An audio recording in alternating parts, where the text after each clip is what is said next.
Listo. Muy buenas noches, Javerín. Hoy con nuestra segunda entrega sobre esta guía fantástica de Elisha Ben Abuya Ajer, el rabino hereje, eh, que habíamos dejado comenzada la semana pasada.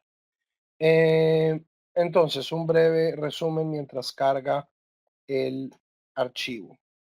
La tradición judía, la tradición tanaítica, habla de cuatro rabinos eh, que vivieron entre la época de la destrucción del templo y la persecución adriánica, es decir, año 100 más o menos de la era común. Estos cuatro rabinos eran eh, Ben Zoma, Ben Azai, Elisha Ben Abuya y Rabbi Akiva. Eh, y se habla en Masejet Hagigah que estos cuatro rabinos entraron a Pardes. Esto no tiene nada que ver con lo que este término llegó a significar en el medioevo, que es Pshat, Derash, Remes y Sod. Em, son los cuatro niveles o cuatro formas de interpretación eh, eh, judía. No, Pardes significa el huerto. eh, y posiblemente a lo que se está haciendo referencia es a estudios místicos, a contemplación de Dios. Y nos dice la Mishnah, nos dice una veraita, que de las cuatro personas que entraron, solo una salió en paz, es Rabbi Akiva. Los otros tres sufrieron graves consecuencias. Eh, Benzoma, Ben Azai murió, Benzoma enloqueció y Elisha Ben Abuya, Katzatz Benetiot, cortó los cogollos, es decir, se volvió un apóstata, se volvió un enemigo del judaísmo. eh, eh, y la semana pasada habíamos discutido eh, eh, las dos narraciones de las causas de la apostasía de Elisha Ben Abuya, que a partir de este momento es llamado Ajer, el otro. em, y habíamos llegado a la conclusión de que la apostasía de, de Elisha Ben Abuya proviene del conflicto entre la experiencia y el dogma.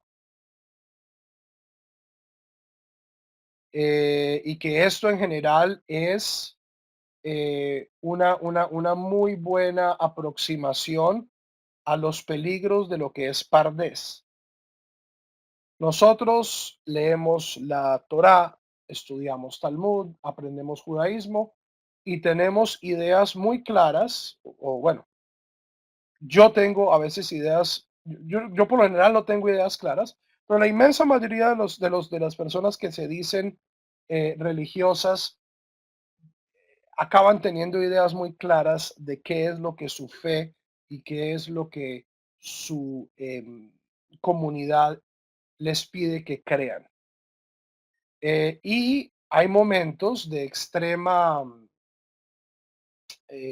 dificultad donde la experiencia humana contradice, nuestra experiencia contradice los dogmas o las creencias que hemos desarrollado en torno a nuestra religión, a nuestras creencias, a lo que nosotros consideramos la verdad.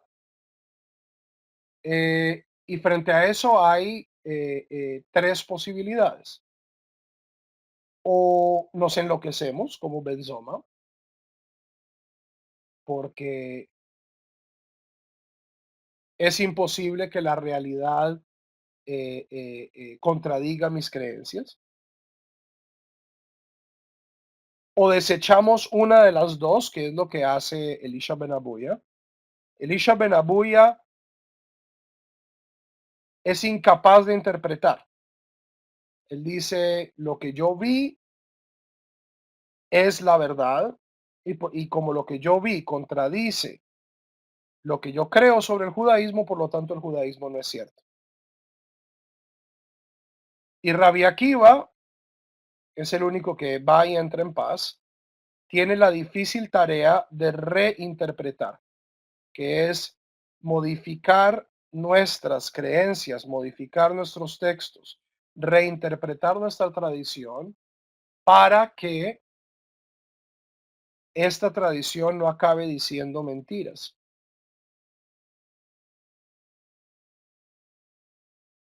Porque es muy triste que la religión se convierta en eh, en un ejercicio de creer cosas que nosotros sabemos que son mentira, por terquedad, ¿ok? Entonces, y esto pues es desafortunadamente uno de de las características centrales del fundamentalismo, de todo tipo de fundamentalismo, ya sea el fundamentalismo salafí de nuestros hermanos musulmanes o el fundamentalismo evangélico de nuestros hermanos cristianos, o el fundamentalismo judío de nuestro propio pueblo, donde la gente llega a creer cuestiones como que los dinosaurios fueron puestos ahí para probar nuestra fe, y esto eventualmente acaba siendo un ejercicio muy peligroso, porque Javerim, si nosotros le decimos a nuestros hijos, este texto es absolutamente cierto y es un texto de historia, y luego mandamos a nuestros hijos al colegio a que les hablen de Darwin y de Einstein y de Newton, y se los presentamos como dos verdades excluyentes, ellos van a elegir una de las dos. Y adivinen cuál de las dos van a elegir y cuál de las otras van a desechar. Por eso es que acá los ultra recontraevangélicos no mandan a los hijos al colegio, sino que los educan en la casa con unos textos atroces que no tienen nada que ver con historia ni con ciencia, con textos que fundamentalmente mienten. Entonces, nuestra labor como judíos rabínicos, es decir, como herederos de la tradición de Rabí Akiva, es estar constantemente interpretando y reinterpretando el judaísmo para que la Torá no acabe diciendo mentiras, porque Dios no miente.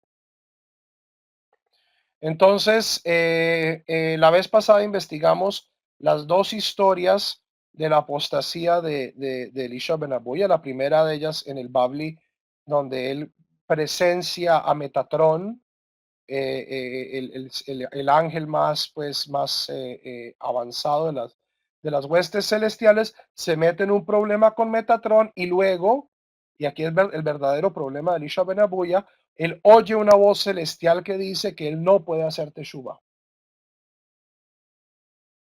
Entonces, como él oyó una voz celestial que dice que no puede hacer teshuva, decide que él no va a hacer teshuva. La historia en el Yerushalmi es muchísimo más aterrizada y es Elisha Ben Abuya presencia a una persona cumpliendo la mitzvah de Shiloh Haken, es decir, de alejar a la madre para recoger los huevos, la cual es una mitzvah que en la Torá nos dice de manera explícita que si nosotros la cumplimos, yamim, que esta mitzvah concede longitud de días, es decir, larga vida. ¿Y qué pasa? La persona se baja del árbol después de haber cumplido una mitzvah, es mordido por una serpiente y muere. O la otra historia es, él ve durante las persecuciones adriánicas, a un perro lamiendo la sangre y comiéndose la lengua de uno de los rabinos más aventajados de su generación. Y él dice, si esto es como funciona el mundo, entonces Dios miente. No hay justicia y la Torá es una mentira.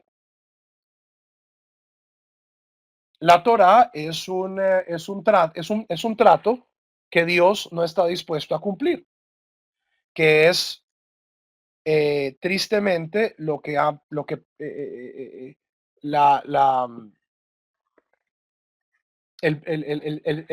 centro, el fulcro epistemológico de la teología de Pablo de Tarso, y es que la Torá es incumplible, y es el centro de la teología de muchos de los sobrevivientes de la Shoah, que después de haber presenciado lo que presenciaron, y no los juzgo y no los culpo, dijeron, o Dios no existe o Dios es un bully. Y en cualquiera de los dos casos, ese no puede ser el Dios de Israel. Entonces no me interesa lo que dice la Torah. Entonces, esta Pardes, Haverim, no tiene, o sea, Pardes no tenemos que interpretarlo necesariamente como que estos tipos se fueron pues a una cueva a fumar ayahuasca y vieron pues a los ángeles. Haverim, todos los días nosotros entramos a Pardes. Todos los días, a menos de que uno sea muy terco, estamos viendo en nuestra experiencia cosas que desafían en muchos casos lo que la Torah nos enseña. Cosas que nos hacen cuestionar la justicia divina, la bondad divina o incluso la existencia de Dios. Y el riesgo en ese caso es el riesgo presentado por los cuatro rabinos: o morir, o enloquecer, o rechazar. Y la única opción que nos queda como judíos serios, como herederos de Rabbi Akiva, es interpretar. Ok, estábamos entonces en, eh, ¿en qué parte? Ok, entonces Ajer se vuelve un apóstata, pero miren esta belleza. Estamos acá, esta suya a mí me pone arrozudo. Sha'al Ajer et Rabbi Meir, Leachar sheyatzá letarbut ra'a. Le pregunta a Ger, es decir, Elisha ben Abuya, a Rabbi Meir, después de haber cometido apostasía. Se la repito. Preguntó a Ger a Rabbi Meir después de haber cometido apostasía. ¿Qué pasó aquí?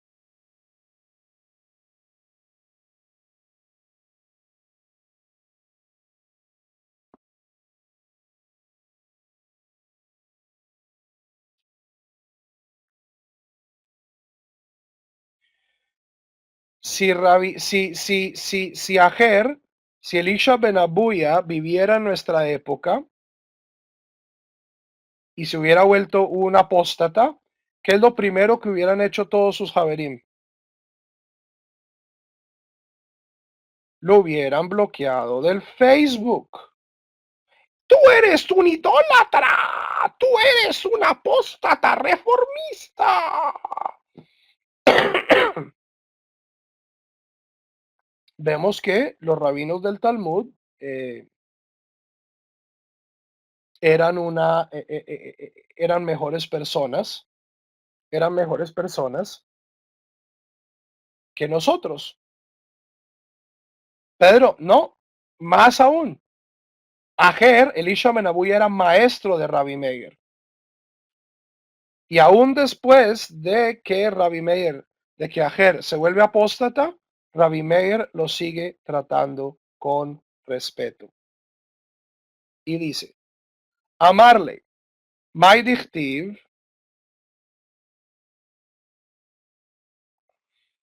¿cuál es el significado de este verso de Eclesiastés? Eclesiastés 7. Gam et ze leumat ze asah Elohim. También esto frente a otro hizo Dios, es decir, lo bueno y lo malo. Capítulo 7 de Cogelet es una comparación de opuestos. Todo es hecho por Dios. Amarlo. Rabbi Meir le responde, Kol mashe barak Kadosh Baruchu barak kenechdo. Todo lo que hizo Dios creó su contrario también. Bara Harim creó las montañas, Bara Gevaot creó los valles. Bara Yamim creó los mares, Bara Neharot. ¿Qué creó los mares? Bara Neharot creó los ríos. Amarlo. Elisha ben Abuya le contesta, Rabbi Akiva Rabeja lo amarca. No, no, no. Así no fue como lo interpretó Rabbi Akiva, tu maestro. O sea, Elisha ben Abuya, aún después de salir, de volverse apóstata, sigue manteniendo, sigue recordando su Torah y sigue y mantiene de cierto modo el respeto por el proceso rabínico. Ela Barat Sadikim, no, él dice entonces, Elisha ben Abuya le cita a Rabbi Meir la interpretación que solía darle a esto Rabbi Akiva, sino creó Sadikim, creó Reshaim, Bara Gan Eden, Bara Gehinom, creó el Gan Eden, creó Gehinom, Kol Echad Ve'echad Yesh Lo Shtei Halakim, Echad Began Eden, Ve'echad Begehinom. Toda persona tiene dos porciones, una en Gan Eden y otra en Gehinom.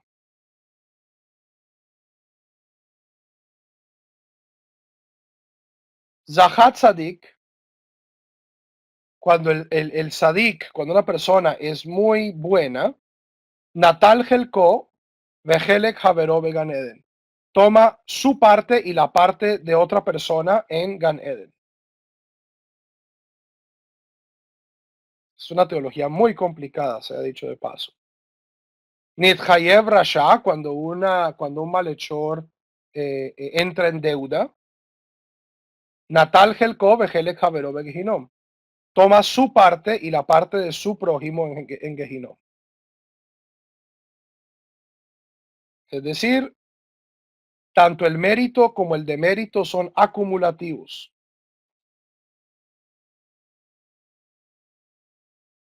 ¿Ok? Si yo soy muy bueno, entonces, o sea, lo que está diciendo Ajer aquí, lo que está diciendo Ajer es que los buenos y los malos se balancean. Si yo soy muy bueno, dice él, le voy a quitar el mérito a alguien más. Mientras que si yo soy muy malo, todo lo contrario, o sea, esta es una teología totalmente inversa al cristianismo. Voy a quitarle el demérito a alguien más. Es decir, una persona que es muy, muy mala acaba expiando las transgresiones de alguien muy bueno.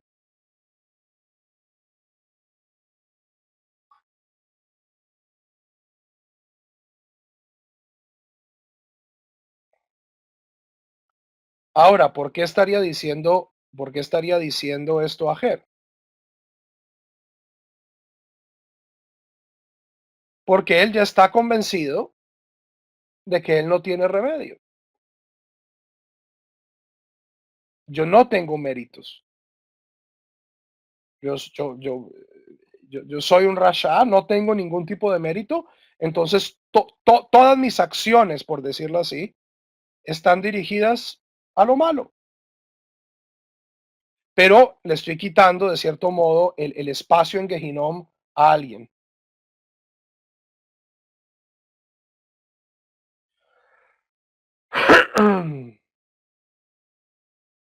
Amar Rav Mesharsha, Maikra. Pregunta Rav Mesharsha, ¿cuál es la fuente de esta creencia? Gabei Tzadikim Kativ, conforme a los sabios, que a los santos, está dicho en Isaías 61, Lahem Be'artzam Mishnei Rashu, heredarán doble tierra los justos. Gabei Reshaim Ktiv, y con los malvados, está escrito en Jeremías 17, Umishne Shivaron Shivram, con doble quebrantadura los quebrantaré. Entonces, la gente que es muy buena, de cierto modo, ocupa más espacio en Gan Eden, mientras que la gente que es muy mala, ocupan más espacio en Gehinom. Lo cual, si uno piensa lógicamente, el resultado de esta teología muy extraña eh, de Rabbi Akiva, pues Ajer está diciendo que esta es la opinión de Rabbi Akiva. Entonces es justamente la gente que es muy mala está ayudando a la gente que es intermedia a tener un lugar en Gan Eden, mientras que la gente que es muy buena, de cierto modo, están limitando el espacio de Gan Eden. Como les digo, el segundo capítulo de Hagiga es tremendamente complicado. Segundo caso, Shaal Ajeret Rabbi Meir Lahar Sheatzalet al Butra. Otra pregunta que le hizo Ajer a Rabbi Meir después de haber entrado en apostasía. Mai Dichtiv, ¿cuál es el significado de este versículo de Job 28? Lo yargena zahav ushuchit vetemuratah kli paz. No lo he evaluado como el eh, oro y como el vidrio, y su cambio por recipientes de oro refinado. ¿Qué es lo que significa? Amarlo. Rabbi Meir le responde, Eilu divrei Torah. Esto está hablando de las palabras de Torah. Shekashin liknotan que que son difíciles de adquirir como objetos de oro y objetos de oro refinado, Bechli Paz. Venojin le avedan que pero se pierden con facilidad como vidrio. Es decir, las palabras de la Torá toca trabajar duro para adquirirlas, pero si uno se descuida, es como si tiene objetos de vidrio, se rompen fácilmente. Amarlo, Elisha Ben Abuya le dice, no, lo mismo, Rabbi Akiva Rabeja, lo amarcaj. No, esta no fue la interpretación que le dio Rabbi Akiva a tu maestro. Ela makli zahav eklis juhit, sino la interpretación de Rabbi Akiva es del mismo modo que los objetos de oro y los objetos de vidrio, afal pishen ishberu yesh lahem takana, a pesar de que se han roto, es posible arreglarlos. Aftal midei hajamim, las personas que estudian la Torah, afal pi shesarach, a pesar de que apesten, a pesar de que se hayan corrompido, yesh lo takana, tienen arreglo. ¿Cierto? Si se rompe una cosa de vidrio, yo lo pongo otra vez en el horno, el vidrio se derrite, puedo volver a reconstruir el objeto, lo mismo con el oro. Entonces, ¿cuál es inmediatamente? Rabbi Meir no es bobo, ¿qué es lo que le dice?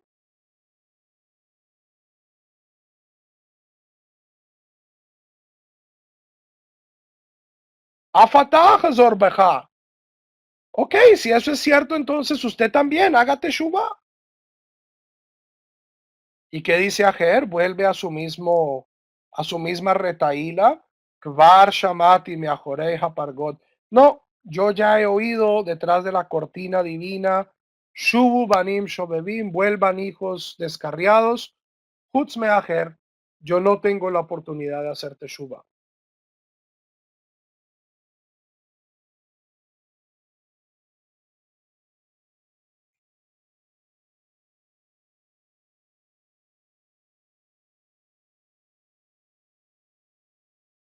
Entonces, tenemos a Rabbi Meir y a su antiguo maestro, que se ha vuelto hereje, interactuando, compartiendo palabras de Torah.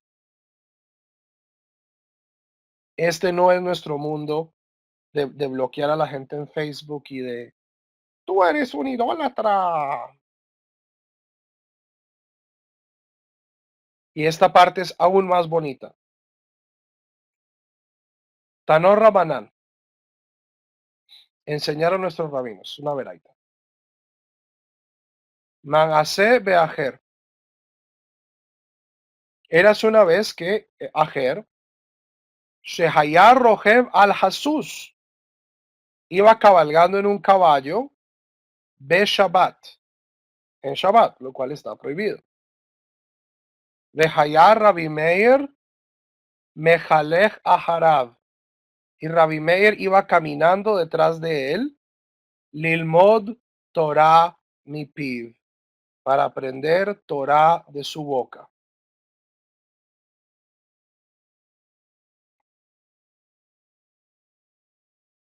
Se lo repito porque para mí esto es una imagen preciosa. O sea, para mí esta es una de las imágenes, está ahí con Don Quijote y los molinos de viento. Es una de las imágenes más hermosas de la literatura universal y en mi opinión de las más profundas. Maaseh Beajer. Ocurrió una vez que Ajer cabalgaba en el Shabbat en un caballo y Rabbi Meir iba detrás de él para aprender Torah de su boca.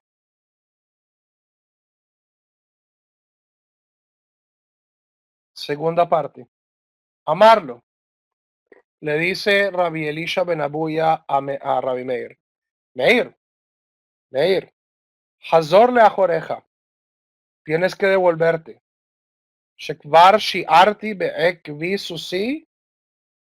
Porque calculando por los pasos de mi caballo, Atkante Hom Shabbat. Hasta aquí es el Tejom de Shabbat, es el territorio de Shabbat. Una de las leyes, rápidamente, una de las leyes de Shabbat es que si yo tengo una ciudad, un pueblo, yo solo puedo salir de él una distancia de 2000 codos en Shabbat, en cualquier dirección. 2000 codos es 1 kilómetro. Ok, entonces Rabbi Meir y Elisha salen del pueblo y cuando llegan al Tchum Shabbat, el hereje, el apóstata le dice, Meir, te tienes que devolver. Yo estoy montando a caballo, a mí yo estoy por fuera de esto, pero tú que eres un buen judío, hasta aquí puedes caminar en Shabbat. A Marley, Rabbi Meir le dice, Afatach Zorbeja. Tú me dices que yo me devuelva, y aquí pues es un juego de lenguaje, tú también vuelve. Es decir, tú hazte Shuvah, tú también, arrepiéntete. A Marley le dice, Veloch var amarti leja, pero yo ya te dije, var shamati me ajoreya pargot, yo ya escuché una voz detrás de la cortina divina que dice, Shubu banim shobebim hutz meacher. Vuelvan hijos descarriados, con la excepción de Ajer.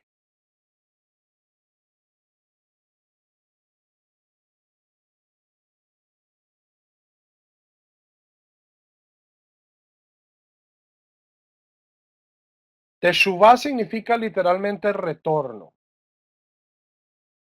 Retorno. En el judaísmo, a diferencia de otras religiones, la premisa es que los seres humanos somos moralmente neutros y que son nuestras acciones las que determinan si nos inclinamos hacia el bien o hacia el mal. Si una persona está yendo hacia el mal, debe retornar primero que todo a un estado neutro y preferiblemente pues a un estado positivo. ¿Ok?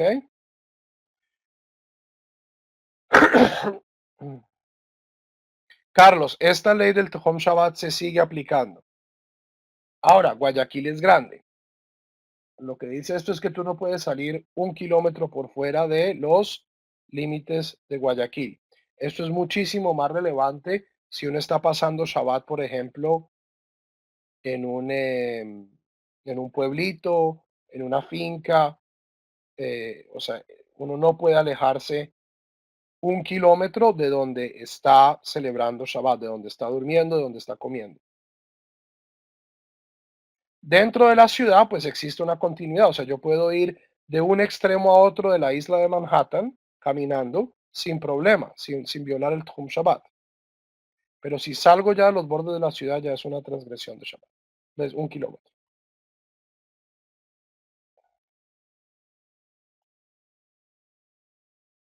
Entonces, esta es la veraita y luego viene el Talmud y así es como sigue la historia. Takfei y Ailei Levei Midrash. Rabbi Meir se desespera y se lleva a Elisha a una sinagoga, a un Bet Midrash. Amar le Yenuka le dice a un niño, Psokli psukeja, dame tu pasuk, nota al pie. En el mundo antiguo, en la época rabínica, dada la intervención de la reina Shlomsion Alexandra, la reina Salomé, había educación mandatoria y gratuita para todos los niños varones en Israel, en Eretz Israel. Esta educación era una educación basada en Tanaj, en aprender Tanaj, y era lo único que se enseñaba. Y el método era, por supuesto, memorización. Y este era un método, entre comillas, adivinatorio, no adivinatorio, pero era, esto aparece varias veces en el Talmud, que cuando uno le preguntaba a un niño, dame el pasuk de hoy, ¿qué pasuk estás aprendiendo en este momento? Y el niño daba un pasuk, o sea, decía el versículo que estaba aprendiendo, y esto pues era como una señal. Entonces, Rabbi Meir se lleva a Elisha, entran a una sinagoga, hay un niño estudiando, le dice, ¿qué versículo estás estudiando? Y el niño dice, el versículo de Isaías 48, En Shalom Amar Hashem la Reshaim. Dice Hashem, no hay paz para los malvados. Oh, oh. Mal, mala señal, ¿cierto? Muy mal augurio. Velas negras, muchas velas negras. Entonces, ¿qué hace Rabbi Meir? Como va a otra sinagoga, busquemos un mejor augurio. Amarle Yenuka psok psujeca, le dijo niño, dame tu pasuk. Amarlo, le dice, ki im techavsi beneter vetarbi lecha borit, nichtam aboneja lefanai, de Jeremías 2, aunque laves aunque te laves con néter, con lejía, y añadas mucho jabón, la mancha de tu transgresión sigue frente a mí. Por supuesto, esos son versículos que confirman, de cierto modo, que Elisha ben Abuya está más allá de hacer teshuva. Aile le achriti, se lo lleva a otra sinagoga. Amarle le Yenuka le dice al niño, dame tu pasuk. El niño dice, Jeremías 4, Ve'et shedod matagasi kitilveshi shani kita'adi adai zahav kitikra'i bepuch eineja lashuata tatifei vegomer. De nuevo un versículo muy negativo para el ladrón, para el reprobado. ¿Qué podemos hacer con él? Si se viste con púrpura y con con adornos de oro, eh, eh, y se arregla los ojos. Leshav tafiti. Todo esto no le va a servir. La persona mala no tiene redención. Aile lever que nishtachriti. Y así pasan por todas las sinagogas del pueblo. Adele aile letleisar bey que nishta. Hasta que han pasado por las 12 sinagogas de Tiberias. Kulhu paskulei ki gavna. Y en todas le dieron malos psukim. Le batra amarle psokli psukeja. Entran a la última sinagoga y dice de Tehilim 50, la rasha amar Elohim, maleja esaper hukai vegomer. Y para el malvado, dice Dios, ¿qué ventaja hay en recitar mi ley? Ule rasha, ¿cierto? Y para el malvado. Hahu yenuka hume gamgem. El problema es que este niño era tartamudo. Megamgem belishne, era tartamudo en su boca. Ishtamea que más de amarle, ule elisha amar Elohim. Como el niño era tartamudo, este versículo, ule rasha amar Elohim, el niño Elisha sonó como si le dijera, y para Elisha, dice Elohim, no, ¿de qué te sirve Elisha de recitar mi ley?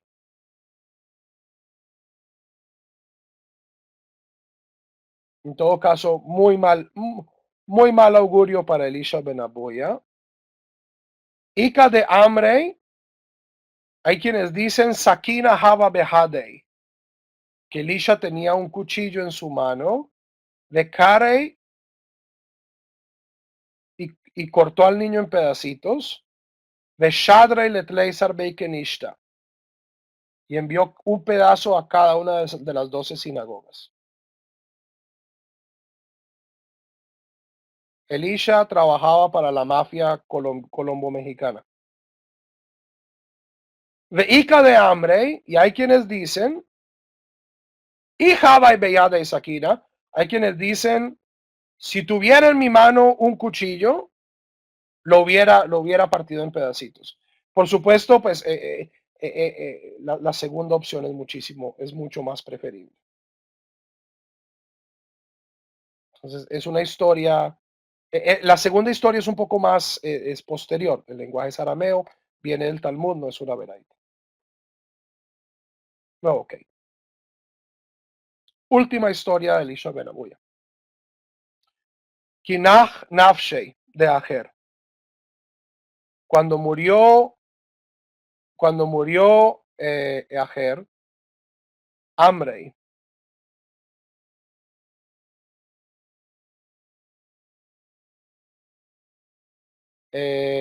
dijeron, no sabemos quién, posiblemente los ángeles, Lo midan le dainei, velo le alma de atei.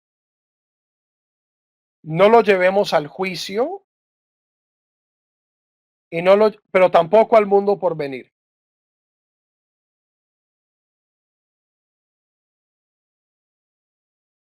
En la imaginación de los Tanaim, el Gehinom era algo más bien como un purgatorio. El Gehinom era la experiencia de la tumba, literalmente. O sea, los Tanaim y el Talmud en general insisten que morirse es un proceso doloroso, que el cuerpo preserva cierta conciencia y que morirse es una experiencia tan desagradable que expía todas las transgresiones que la persona haya hecho.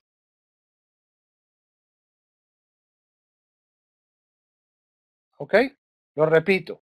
En la imaginación teológica de los Tanaim y el Talmud, era su creencia que el cuerpo preservaba cierto tipo de sinestesia y que pudrirse pues duele, desaparecer duele, y que este periodo de 11 meses, que es lo que se llama Gehinom, o sea, la idea de un infierno, de Gehinom siendo un infierno tal cual, no es, existía en ciertos círculos judíos, había ciertos rabinos que parecían creer en ello, pero no es una idea que verdaderamente haga carrera en el judaísmo, y hoy prácticamente, pues teológicamente, es una idea que solo en ciertos círculos muy fundamentalistas em, pues la sostienen. Y que el proceso de morirse es tan doloroso y tan incómodo que acaba uno expiando todas sus transgresiones.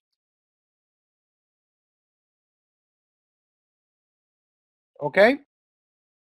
Recordemos que en el judaísmo no hay una diferencia radical entre cuerpo y alma. Esta dicotomía estricta entre cuerpo y alma, que eventualmente en el medioevo, ciertamente con la Kabbalah y con los filósofos, con los racionalistas, acá también asumimos responsabilidad, introducimos esta idea griega platónica, y hoy prácticamente pues es uno de los dogmas del judaísmo, pero no es un dogma original. En la época rabínica, la idea era muchísimo más holística, es decir, que la conciencia, porque ellos no creían necesariamente en un alma, la conciencia y el cuerpo eran un continuo muchísimo más continuo, muchísimo más, más compenetrado de lo que nosotros eh, eh, eh, creemos hoy en día. Entonces, por supuesto que la experiencia de la desaparición del cuerpo es dolorosa. Hoy en día, pues mucha gente toma esto más bien metafóricamente, pero los rabinos pues lo creían, bueno, algunos rabinos lo creían de manera literal. Esta es una de las áreas donde hay bastante diversidad de opinión entre los rabinos. Entonces, cuando muere Ajer, en todo caso, no lo vamos a llevar a juicio, pero tampoco puede ir al mundo por venir. Lo vamos a dejar en stand-by. Leite lo midiadan le daine mishum de asak beoraita. No lo podemos juzgar. ¿Por qué? Porque se ocupó de la Torah. Y miren lo curioso, toda la vida, o sea, todo el resto de su vida, ¿qué es lo que estaba diciendo Ajer? Yo no, yo me voy a ir al infierno, yo no tengo ningún tipo de mérito, yo no voy a ir al Olam Haba. Y miren, se muere. ¿Y qué era?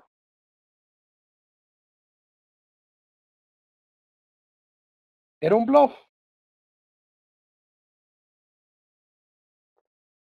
No puede irse a un lado porque estudió Torah, velóle almas de Atei, y no al mundo por venir, leite mishum de jatá. No puede entrar al mundo por venir porque cometió pues transgresiones muy graves.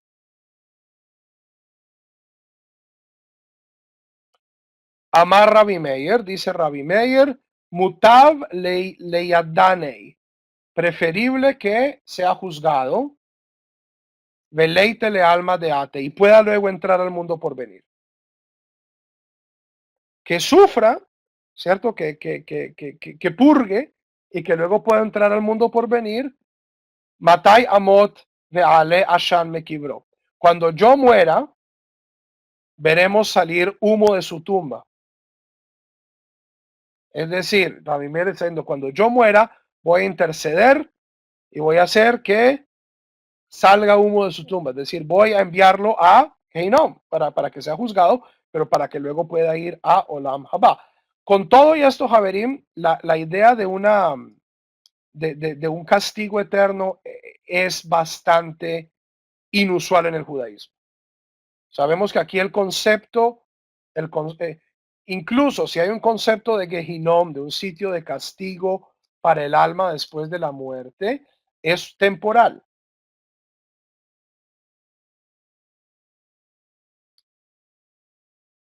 El judaísmo en esto siempre ha sido muy optimista, y es que la inmensa mayoría de las personas son gente decente, la inmensa mayoría de las personas es gente buena, con transgresiones explicables y menores, y eventualmente todo el mundo puede proceder y proseguir al mundo por venir.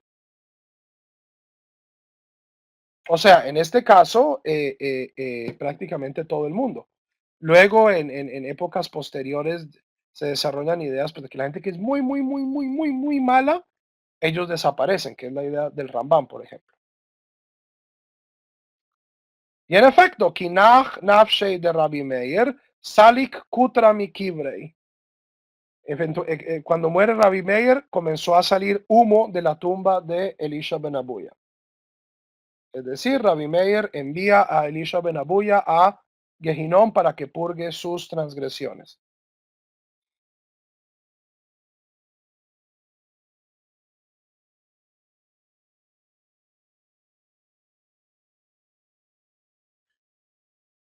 De Ajar amar Rabbi Yohanan. Luego, cuando esto sucede, dice Rabbi Yohanan, Haverim, Haverim, Haverim. Por eso es que es muy importante estudiar la introducción a los Midrashim. Las anécdotas rabínicas son Midrashim. Esto no es historia, esto no sucedió. O no necesariamente, en mi opinión, no sucedió. Tranquilos. Eh, Devora, ahí está en la página Koltub Sefarad, la introducción al Midrash. En nuestros cursos de introducción son 5 clases. En mi opinión es la mejor clase que yo he dado.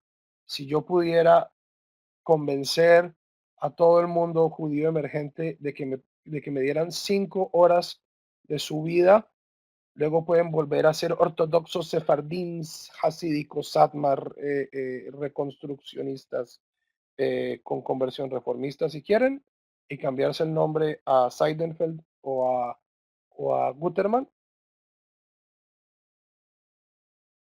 Pero esas 5 clases yo creo que resolverían muchos problemas, porque buena parte de los problemas de malinterpretación del Talmud es asumir que los Midrashim son historia y que las anécdotas talmúdicas igualmente son historia.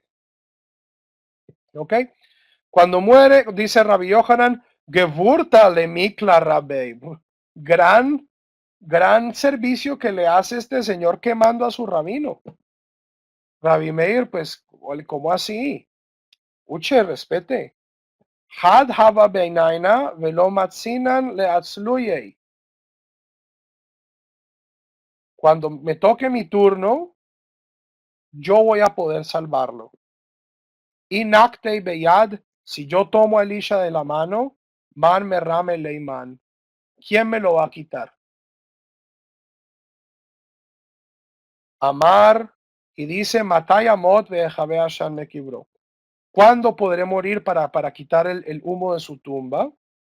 Kinach Nafshe de Rabbi Yohanan, y cuando murió Rabbi Yohanan, Pasak Kutra de Mikebre de Ajer. El humo cesó de la tumba de Ajer. ¿Qué en el imaginario simbólico de esta sugia, qué significa?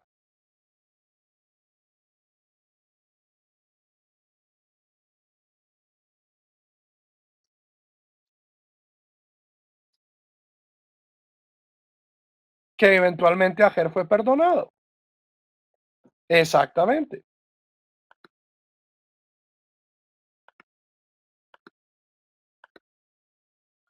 Patach Alei Jahusa Fadna, una de las personas que estaba dando la elegía por Rabbi Yohanan, dice, Afilu Shomer HaPetach, incluso el guardián de la entrada.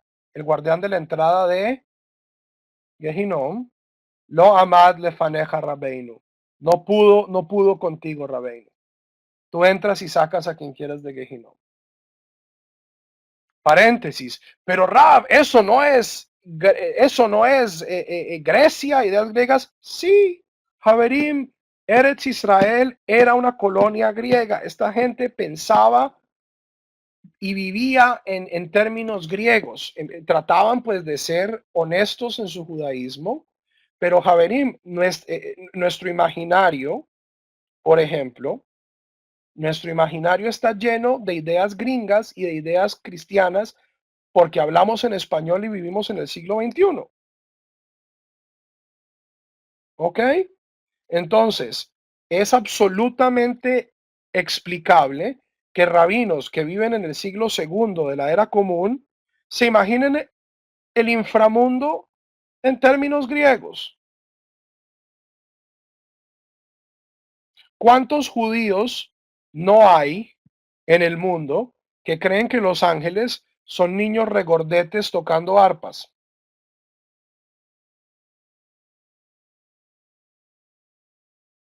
y que el cielo pues son nubecitas? Ese no es nuestro imaginario. Eso es Dante.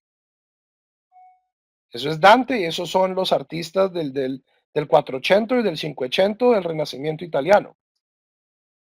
Pero pues nosotros vivimos en Occidente y cuando la gente dice Gané en el Olama va, ideas se filtran, ideas se cuelan. Entonces,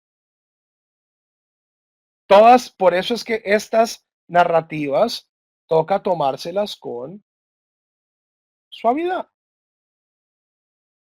Y no decir, no, es que, verdad, porque Rabbi Yohanan lo dice, entonces hay un Gehinom y el Gehinom tiene un guardián y los rabinos pueden ir y sacar a la gente. Entonces, si yo le escribo un cheque al Babasali, entonces él va a ir a sacar a mi abuelita de Gehinom porque entonces a ella la están torturando y hay un guardián en la puerta y entonces va a salir humo de la tumba.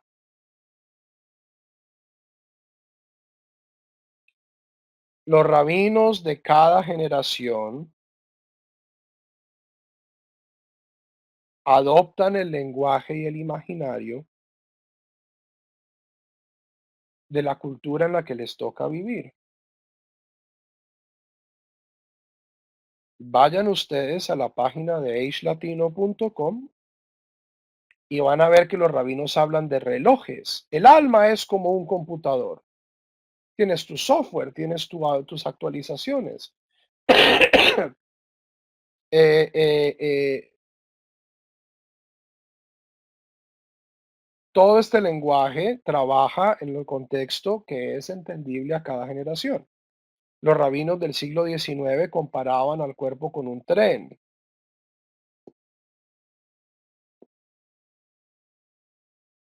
Etcétera, etcétera, etcétera. Por lo tanto, los rabinos que vivían en un mundo greco-latino, greco-romano, van a usar ideas greco-latinas, greco-romanas.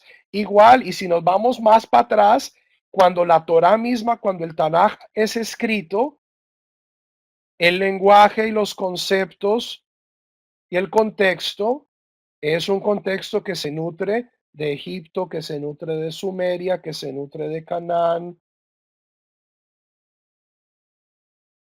etcétera, etcétera, etcétera.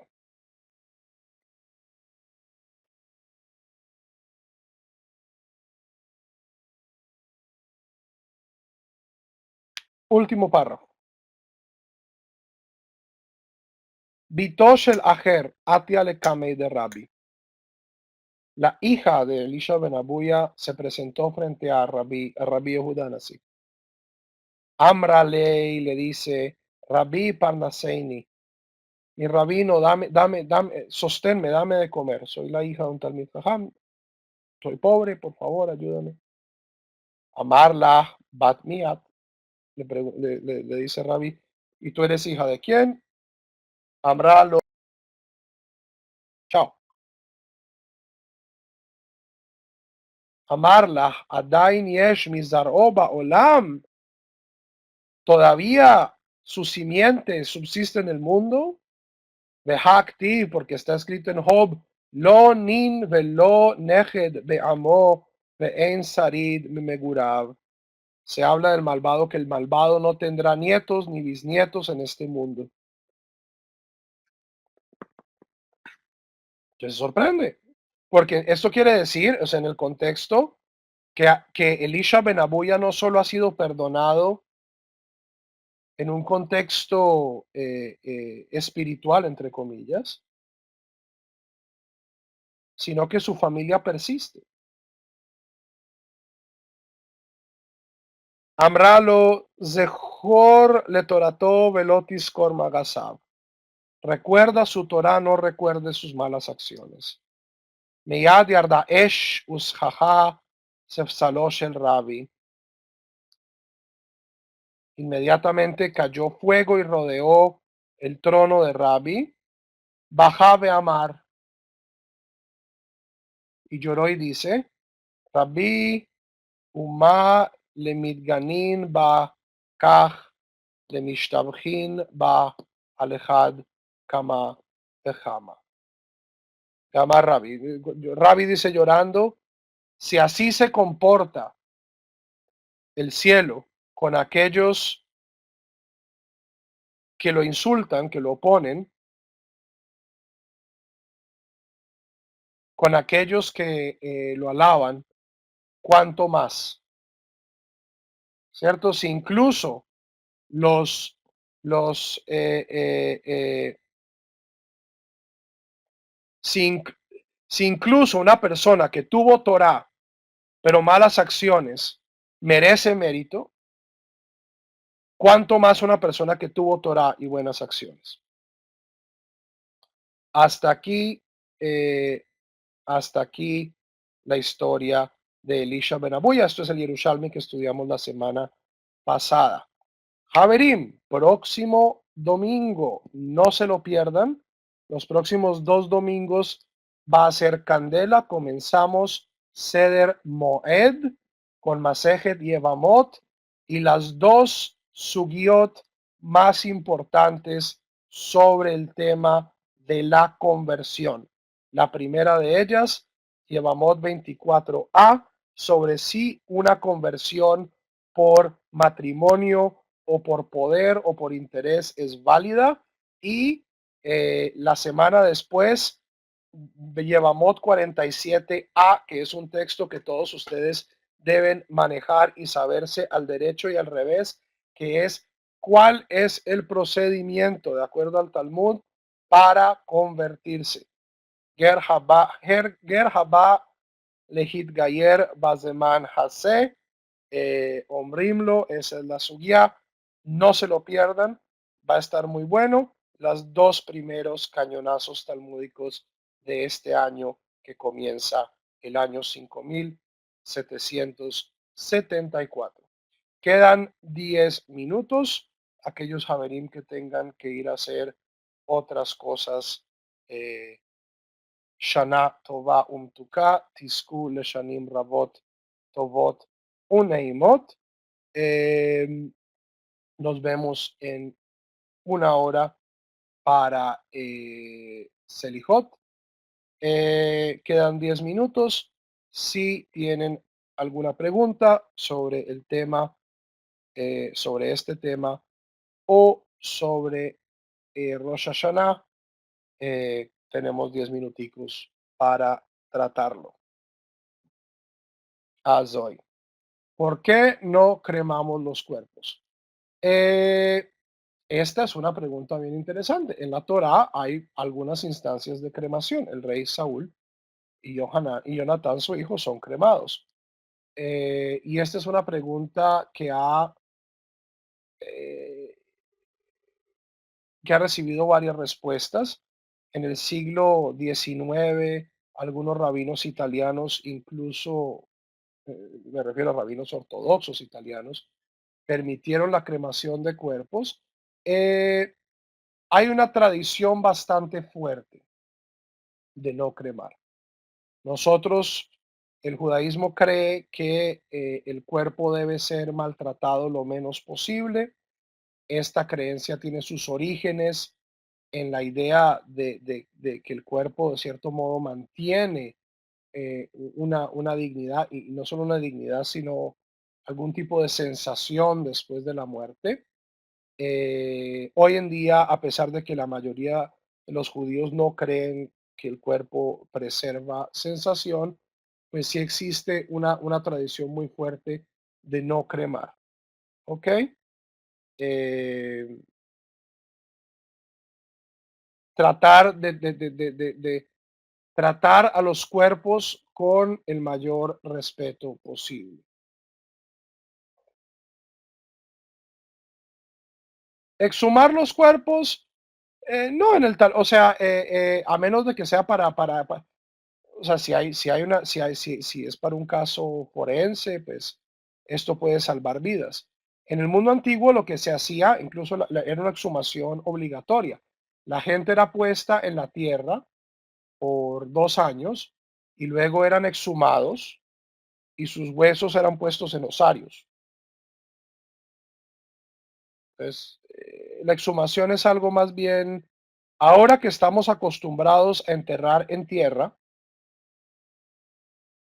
ahora que estamos acostumbrados a enterrar en tierra, eh, eh, la exhumación se ha vuelto un poco más sensible. En el mundo antiguo, donde se enterraba en cavernas y en mausoleos, la exhumación era necesaria.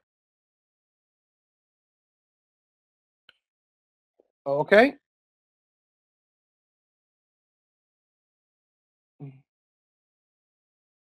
¿Qué hay de los ángeles? No, no entiendo esa pregunta.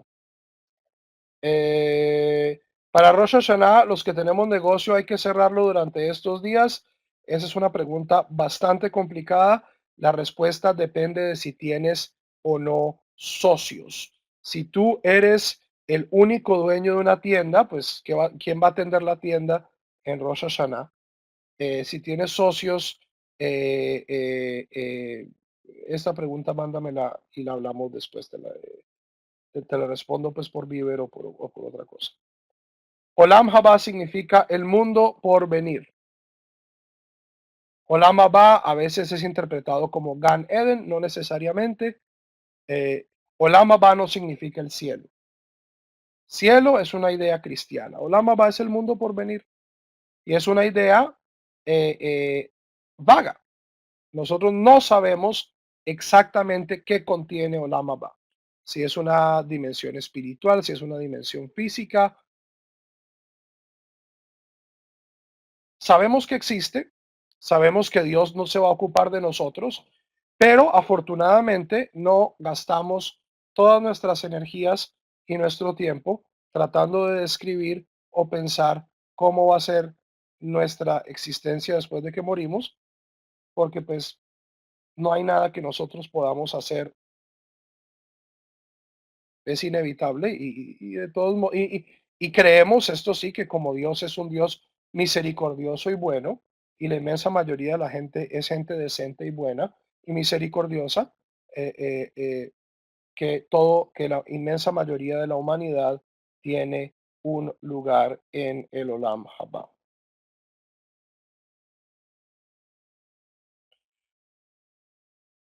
Alejandro, la donación de órganos es permitida, hay diferentes criterios de cuándo es permitida.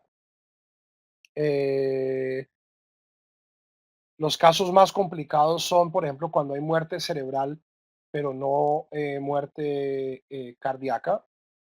Eh, hay varios criterios, pero en mi opinión, la donación de órganos no solo es permitida, sino que es una inmensa mitzvah. Entonces, les recomiendo seriamente que consideren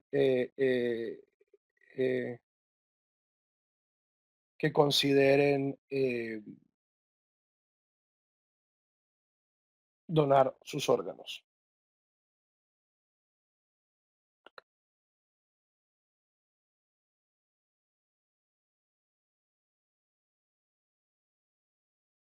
Recibir órganos igualmente. Recibir órganos totalmente. Hay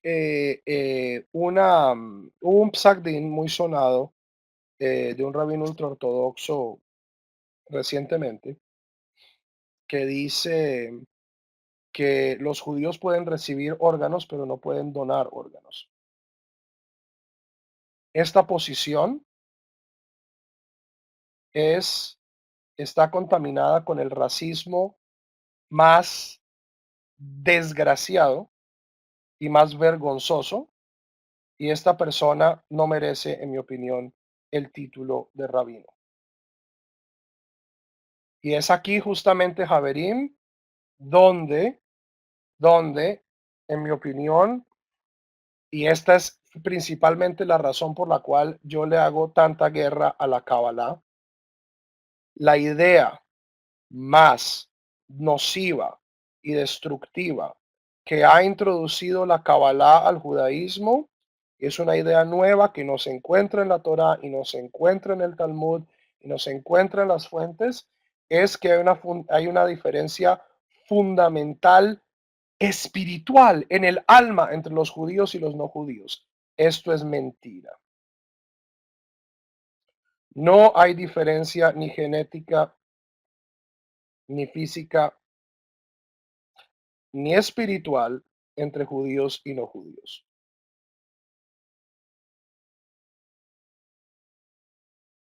El judaísmo cree que todas las personas de bien del mundo, primero que todo, todos, los buenos y los malos, Hitler y el Dalai Lama, y el Rebbe de Lubavitch, y tú y yo y el vecino y Kiko y el señor Barriga, todos somos hechos a imagen y semejanza de Dios. Todos somos hijos de Dios y dentro de esa fracción, todos los seres buenos, todas las personas compasivas, buenas, éticas, tienen el amor, el aprecio y un lugar en el reino, en el Olam Haba. Lo que nosotros llamamos el Olam Haba, lo que los cristianos llaman el reino de Dios, el paraíso, etcétera, etcétera, etcétera.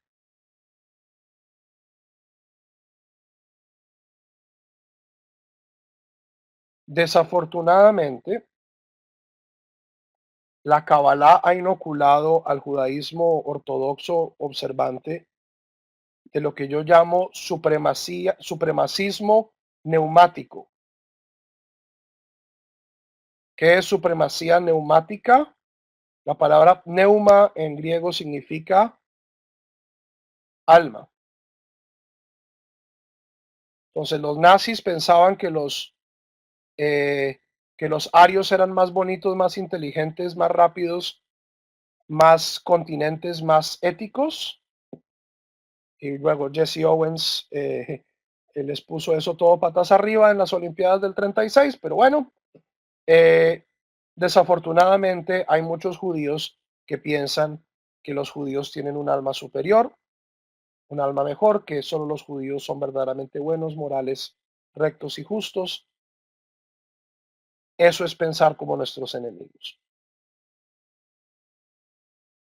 Una persona que piense así, y yo entiendo que el judaísmo ha llegado a creer esto después de siglos de persecución, pero esa creencia es la traición más profunda a los principios más centrales de la Torah.